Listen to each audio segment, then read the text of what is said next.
So today we're back in Mark, but we are finally out of the apocalyptic parts of the parables that Jesus taught. Today is a Mark sandwich, not Mark Barron sandwich, but a Mark, which I'm sure Mark Barron sandwiches are delicious, and I've had them. But this is so Mark sandwich. What I mean by that is, so Mark he will start with a story, and then he will interrupt that story with another story. And then come back to that story again at the end. So it's kind of like bookshelved by a story. So there's a main story that kind of runs through, and then there's a little story in the middle of the sandwich, if you will. And the way the structure is today is, it starts off with the decision of the rulers that want to kill Christ, and then it jumps to this woman Mary who's anointing Christ's feet, and then jumps back to Judas who is going to betray Christ. So that's kind of the sandwich bookends, if you will.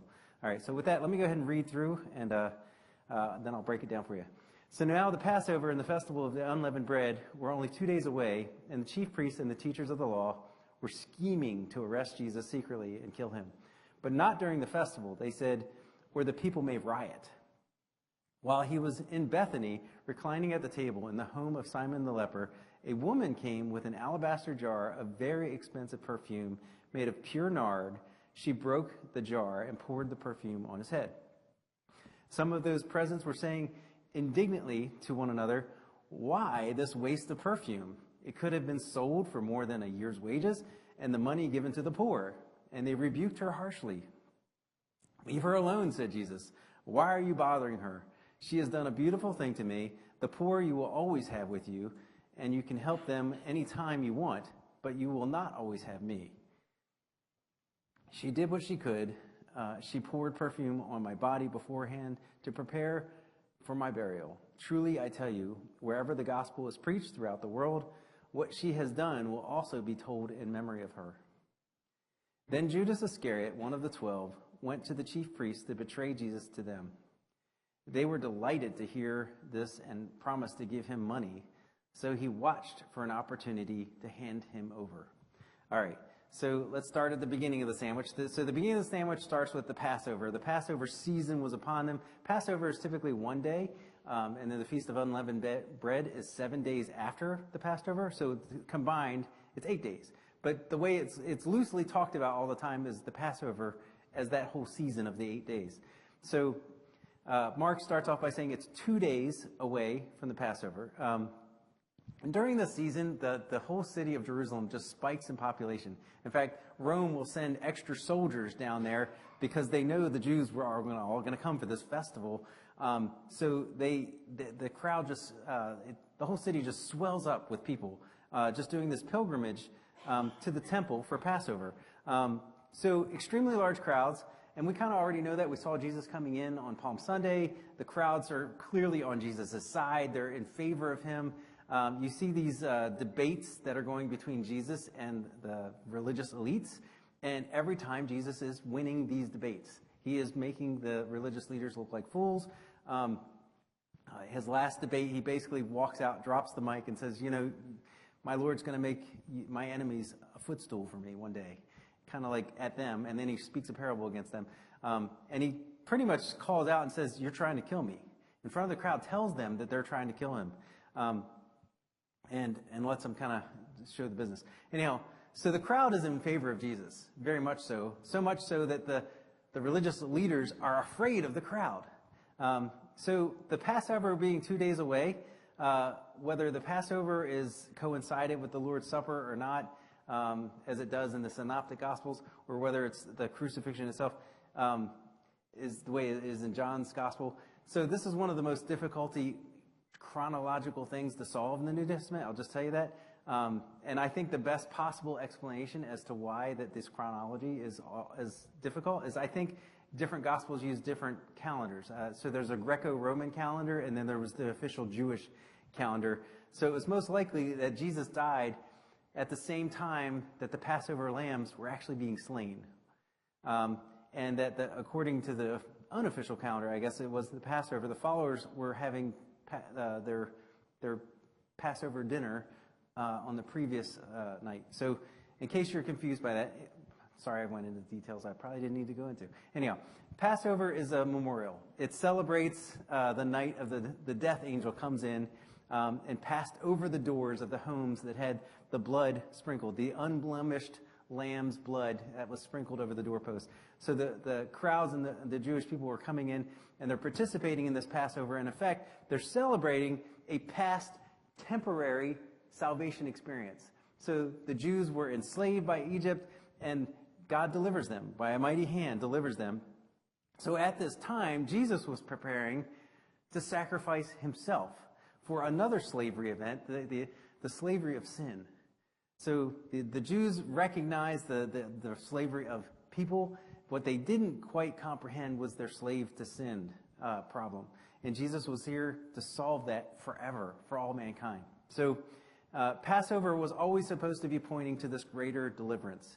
That was it's a foreshadowing of the thing that was going to come. Jesus, in the midst of Passover, this event that they're celebrating, Jesus is planning to give himself during this time as payment for sin. So death would no longer hold over us, and he would rise again to life, and death would not have a hold on us, which is amen, right? All right, so now at this time, there are people scheming against him. They're schemers. They wanted to make their problem just go away quietly as best they could. They wanted to do it without any commotion. They didn't want the crowds to be involved in any way, so they're trying to plot how to kill Jesus, the ultimate Passover lamb who is going to give himself over to them as they're plotting to kill him. At the same time, they're celebrating the very Passover event that God had instituted for them. You can see the irony that's building here. The redemptive work of God and what he's doing in their midst is kind of just... All right, so they intended to do this, but not during the Passover celebration. It says here they didn't want to do it during the festival. I find that interesting, that they couldn't control the timing of this at all.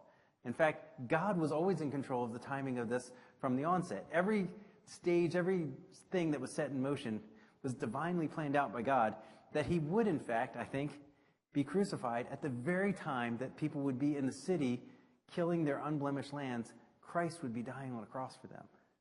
It's amazing that God controlled this tempo, God controlled the disputes, all of the things, every effort that they put into it was all according to God's purpose and his plan.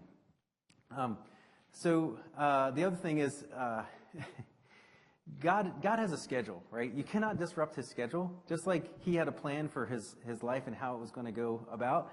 I think God has a schedule for us. There are divine appointments in us that God will just happenstancely, they're not happenstance.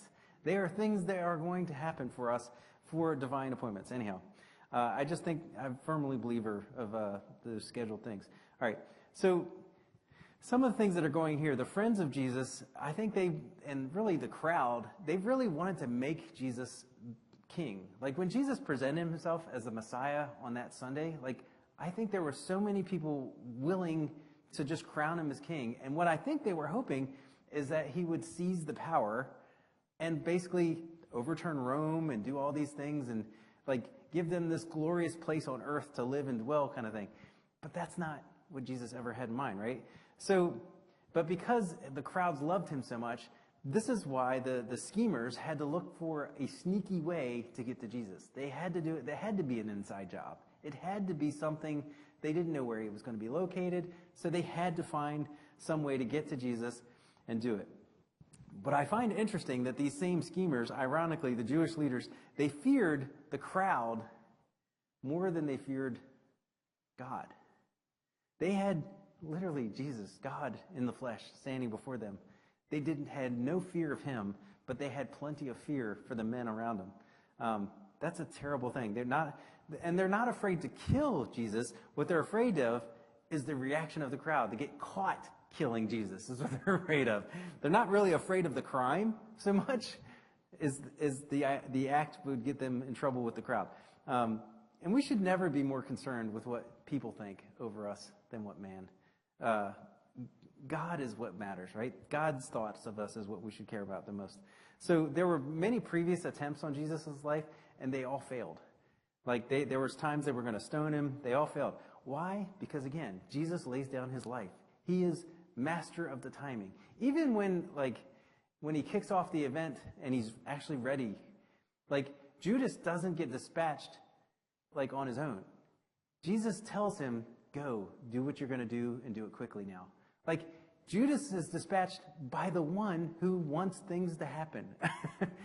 He's always in control of everything. Jesus is never not in control of everything that's going in motion. All right, so the story, scene shift right away, right? You got these schemers who's trying to kill him, and the scene dramatically shifts all of a sudden to a story of this dinner in Bethany, which is the town of Martha and Mary and Lazarus. They are probably guests in the home of Simon the leper. And this, what you see is something radically different. So we go from murder to all of a sudden worship and devotion. It is dramatically contrasted here. John's account shows us that this is Mary. Mark does not name who it is, maybe because Mark is writing to an audience of like Roman people who wouldn't know who Mary is, so he doesn't bother mentioning her name. But presumably it's Mary, because when you align this account up with John's account, you kind of get the idea. And this is not the first time a woman has approached Jesus. In Luke 7, there's another unnamed woman that is earlier in Jesus' ministry that comes, and the rebuke is different there. And that's why I say that's a different account than what we have here in Mark's account, because they're like, how do you let this woman come close to you, was the rebuke. And Jesus kind of rebukes them back, of course. This time the rebuke has nothing to do with the fact that she's a woman. And my guess is because Jesus already dealt with that issue, they found another thing to rebuke her on, right, instead. So here's the other thing that I did not know that I found very fascinating with this story, is this is actually a flashback story. Because when you read John's account, he says 6 days before the Passover, this event happens. But when you read it in Mark, like it goes from like 2 days before Passover, and then immediately the story is inserted, and then it goes back to this Judas thing. I think this is a flashback. Mark is not saying that this happened 2 days before the Passover. I think it's not chronological. I think he's jumping us back. In Matthew's account, it does the same thing. It jumps us back. A lot of people want to argue that the account, like, this is how I reconcile it. Like, right? There's lots of ways to reconcile the accounts between the two on chronology. Mark never said that it was this event specifically was happening at the same time. So anyhow, the woman comes in. Mary is showing what I call like full devotion. It's a very dramatic thing that she's doing. Mary, there's nothing Mary wouldn't do for the Lord. That is what you're kind of seeing. While others want to remove the Lord from their life, Mary she wants to adore him. She wants to worship him. She wants to put it on full display. This is an act which I think Jesus says it's a good act. He calls it a beautiful act. It shows that God is praiseworthy. What this woman is doing something that is in her heart for the Lord.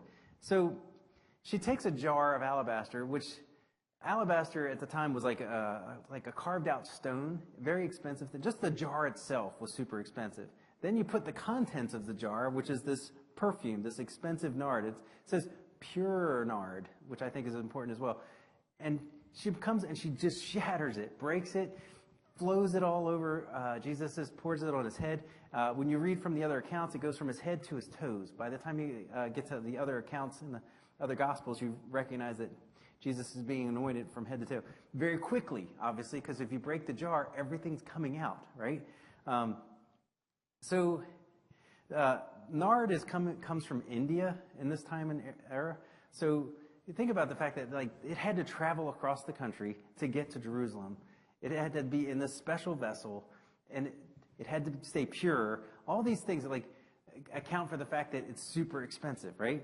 So the cost, it says in here, was about a year's wages. So the person in that time would make a denarii a day. They estimated this was like 300 denarii, so that's a year's wages. This is how they come out to that.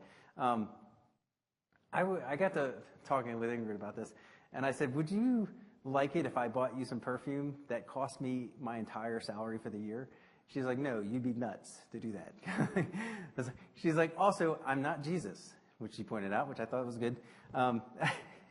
But it, like, just her response kind of like invoked in me, like, the idea of like what people are looking at and how they're reacting to it. Like, yeah, this seems nuts. Like, this is a lot of money. This is very extravagant. Seems to be kind of over the top. Pure nard, the fact that they put the word pure in there, like, it's not mixed with anything. The purity, I think, is kind of symbolic of what's going on here. It's like the substance is genuine. There's no substitutions. There's nothing fake about it, right? It's not an inferior product. It is the most superior of highest quality product, right? It is trustworthy. It is unadulterated, if you will, right? These are kind of things, this is how I would describe Jesus. He is the perfect, unique Savior, God of the world kind of things. And she comes up and she just shatters this jar without any shame of embarrassment. She's in public, right? She does not care about anybody's opinion of her while she worships her Lord. That is pretty profound as well. She wanted everyone to know that Jesus has this immeasurable value and worth to her. This was what was in this woman's heart, right? No one could deny or question this woman's devotion after this. You could not say that Mary didn't love Jesus after you see something like this. You'd be like, man, that woman really loves Jesus. To give that much, that's just an over-the-top, extreme amount of devotion. So why does she break the jar? I poured my head over this a couple of times. I was like, maybe she wanted to just get the contents out quickly, and that's the best way to do it. Just shatter the jar and it just comes out quickly. Or maybe she's not concerned about saving any for herself. I mean, you think about it, this is like every single drop was spent. The entire thing was given to Christ. Starting from his head and ending with his feet, according to Luke. This is a wholehearted, unmatched devotion. Like, just as much as her heart was in love with Jesus, this act of giving the entire amount is kind of like symbolic of her giving everything. The fact that every drop of that perfume was put on Jesus shows it matches her devotion, right? So here's the question that I gave myself after thinking about this is, does my entire heart belong to the Lord like Mary's? Would I be willing to give extravagant devotion to him? Is there anything that I feel like in my life that I'm holding back on in the Lord in some way? Or is there something that I would give of the Lord, but that somebody would look at me and be like, you just wasted that on the Lord? And I would dare to say that any act of worship, no matter how silly or crazy it is, like if it's an act of worship to the Lord, I would say there is nothing off the table when it comes to giving to the Lord. I think the Lord was definitely pleased with this. Does everyone have to go out and get a jar and like smash it now and bring it to church? You know, like I don't think that's what it's saying. I think the idea is the devotion that's here, the fact that Jesus was touched by this devotion, the fact that Jesus was accepting of this devotion, that this kind of worship was okay. I think that's the thing that I think we need to take away from here. What I think also was kind of interesting about this, like this act of worship kind of touched all the senses just about. You know, like other than taste, like smell, sight, touch, hearing, like everything that was going on. The only thing that she didn't do is taste it, right? Like you could argue taste is partially touch, right? Or like your smell and taste are linked together somehow. I don't know. You know, it was extreme act, extremely expensive. So some of those present, it's saying in the next passage. Now when you align this with the other Gospels, it tells you who some is. John will come out and say, Judas started this. Judas said this. Maybe some of the others were also indignant with Judas, and Judas kind of led the way a little bit. But it clearly squarely fell on the shoulders of Judas in John's mind, this whole debate and this whole indignant attitude. And I got to wondering about, like, in general, when people look at us and we come and we worship, I have heard people say things like, the only thing the church is good for is to waste your time and money. This, of course, is like not like a good thing that somebody would say this, right? That this doesn't sound like the words of somebody that actually believes in the Lord, right? But that's kind of the view set of some people outside of us. They will look at us as we're just wasting our time and money.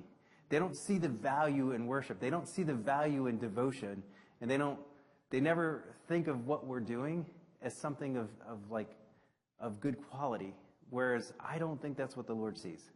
When Jesus looks at our devotion and coming in here, I think he appreciates it. I think the person that says church is only a waste of time and money, they don't, they have excuses for why they live their life, right?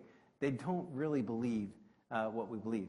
Now, Judas is, again, he's named, and I think he doesn't see Jesus as worth this kind of devotion. For you to be mad at somebody to come in and throw perfume at Jesus' feet or anoint him, it's like you're saying, you're not only just demeaning the woman, you're demeaning Jesus at the same time. Judas, in a sense, is trying to justify it with hey, we should have given this to the poor kind of thing. When you read John's account, John kind of squares up and says he didn't really mean that. It was a hypocritical attitude. He didn't really care for the poor, even though he said it. The charity was just a mask for his own discontented heart. That's all it was.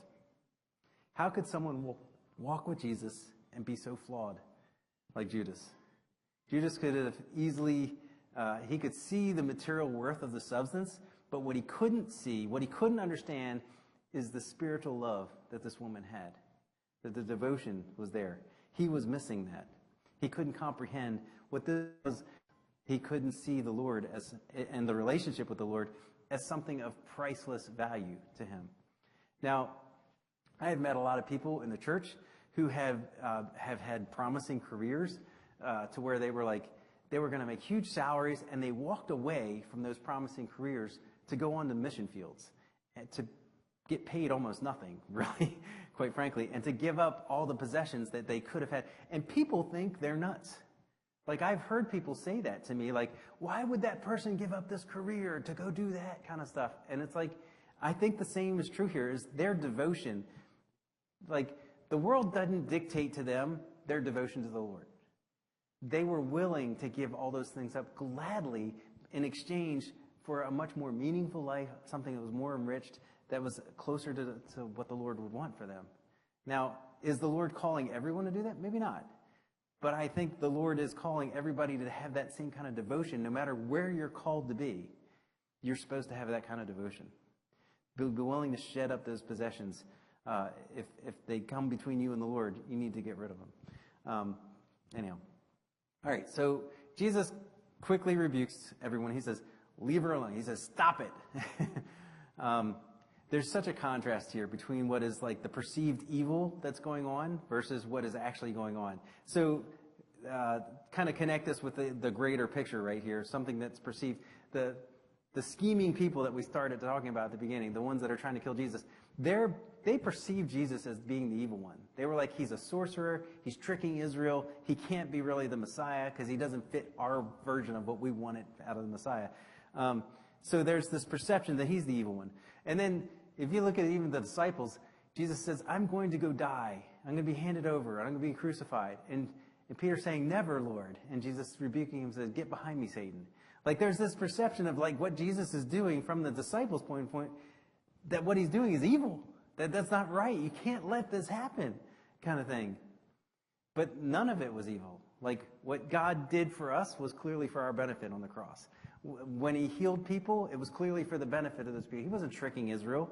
And I think the same could be true when you look at this woman and her devotion.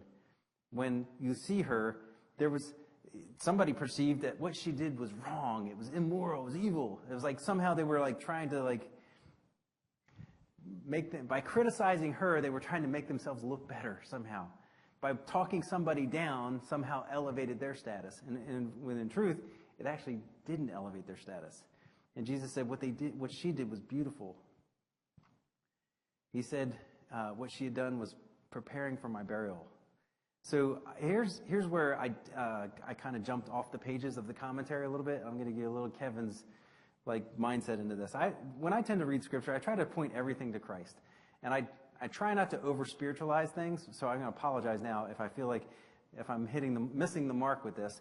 But just as Passover was kind of symbolic and pointing to something greater, I think this act was symbolic and pointing to something greater than just devotion.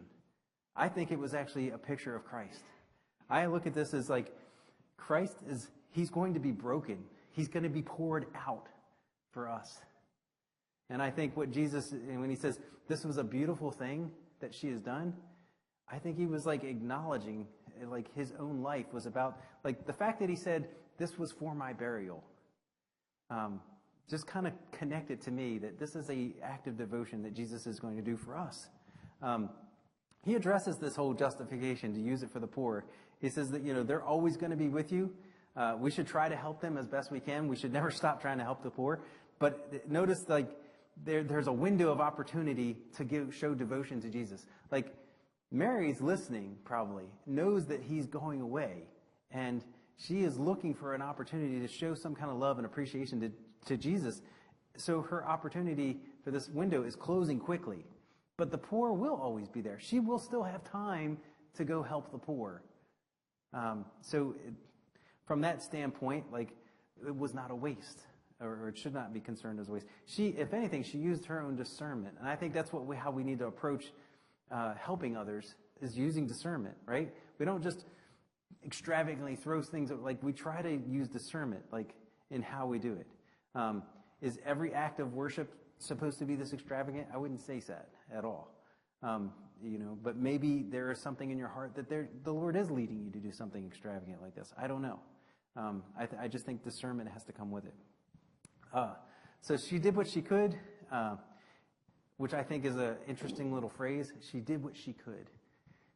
I think oftentimes when we're a small church, right? Let's not hide behind that. We do what we can, right? When we put events on the calendar, I don't think anything goes to waste. When we're throwing together craft and glitter and we get messy, it's not going to waste. There's nothing, you could look at some of the things that we do, we're like, wow, we could have done more, or could have done that. I don't think we should be debating about things like that. I think we did what we could to honor the Lord and to end his service and what we're doing a lot of times. And I feel that way very strongly when we come out here and whoever shows up, that's okay. I'm not mad. Yeah, I would love to have more people, but I get it. People have lives.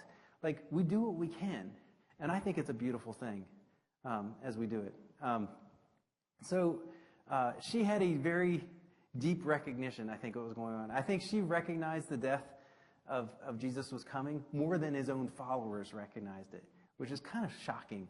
While the others were kind of piling on and rebuking her, Jesus commended her, esteemed her for her future generations that were going to hear about this. Every time the gospel is preached, Jesus said, people are going to hear this. They're going to remember this, which made me think, we just had a funeral yesterday, and it was beautiful. We did some great memories of Cheryl's devotion to the Lord, and it made me wonder, what will be told in memory of you one day? Will people, regale your devotion to the Lord one day? Will it be a memory that people have strongly for you? All right. So then Judas, it goes back, the script flips back on its head again, back to this extreme case where Judas, he's set to betray Jesus. So during this week, you have, Jesus is going to be crucified, and you have the chief priests and scribes, and they're looking for an excuse to arrest Jesus. And then you have Judas, who's looking for a convenient way to betray Jesus. Then you have this woman, who we know to be Mary now, who was looking for a way to show her love to the Lord. And all of them found their opportunity. I find that interesting. Every one of them got what they were seeking at the end of the week. But instead of, you can kind of see how there's three types of characters in this, right? There's one group that flat out rejects Jesus. You can see that in the world everywhere. There's tons of people. Then there's some that seem to walk with the Lord, but betray him in so many ways, and you're not so sure about him, right? We actually may even see them come into church sometimes, where it seems like somebody's saying all the right things, but yet their actions outside the church seems to betray their faith to some degree. And maybe they're not actually even really walking with the Lord. They're just kind of here as a social club. I don't know. And then there's the ones that I hope we all are, this wholehearted group that loves Jesus, which cannot wait to show our devotion, which adores him. So which one are you? I hope you're all the last one, right? There is a sense here that, can you love God too little? I would say yes. But can you love him too much? I would say no to that. There's no way you can love God too much. And I think that's kind of the big takeaway for me when I read this story and I think of Mary's devotion. There's no amount of devotion or love that you can't show to the Lord that would be too much. You can't be too over the top with the Lord. You just give him what you got. You show up what you have, and you bring him what you got. Pray with me this morning.